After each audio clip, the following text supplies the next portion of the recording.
A big hot topic right now in building and architecture, and I'm sure you're aware of it from social media, is green building and sustainable architecture. We're using up our natural resources too quickly, and we need to make some changes or the planet's going to be in big trouble, basically the idea.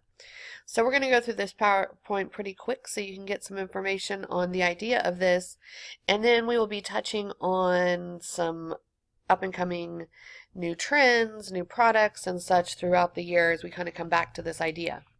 Here's what we're going to do in this PowerPoint. Okay, first keyword, sustainability.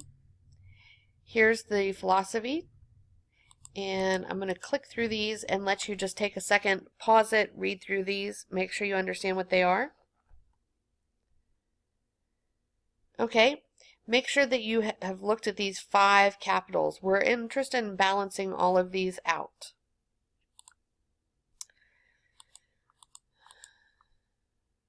Once again, I'm going to suggest that you pause and read this. I don't want to read things to you. And once again, we're really balancing these 3 things out. The balance here is really important because we don't want to jeopardize what people have. We don't want to jeopardize the planet because we need the planet. And the bottom line is our country still has companies, and in order for the companies not to go out of business, the companies still have to make a profit. The people that work at those companies still have to have a salary so that they can pay their own mortgages. So we really do have to balance these 3 things. And here's where we fall. You're familiar with the Venn diagram. This is what we're looking for.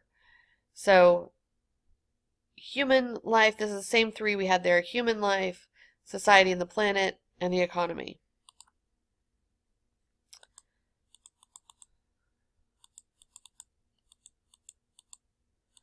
So once again, take a minute and read through these.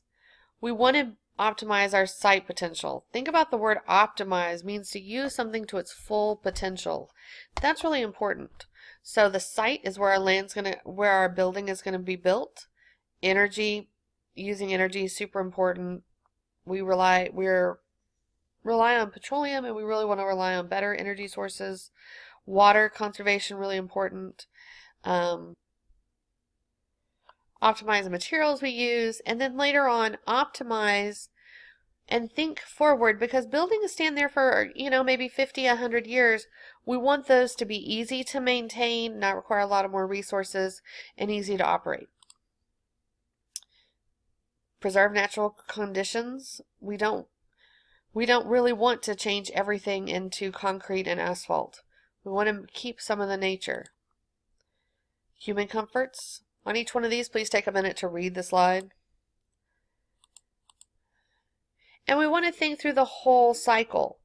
Before we build, while we're building, and post-building. These 2 here can have a huge impact on wildlife, on water runoff, on pollution during these processes, as well as once we've already got the building up. So here's our pre-building. Take a minute, pause, and read through this slide. Make sure you know what it says. Pause and read through this slide as well. Here, long-term health effects of the building environment on its occupants and considerations. Things like, are we using materials that will later cause trouble, like they did asbestos back in the 60s and 70s? Are we allowing mold to build up in the air conditioning systems because we let too much moisture in the building? Those kind of things can happen during building and then affect people later on. And then finally, once the building is there, can we use it for 50, 100 years? Have we built it in such a way that that building is going to last a long time and not need a lot of renovations?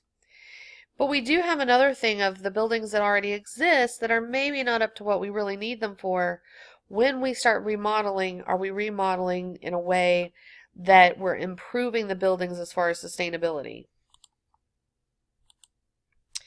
Okay, that's it.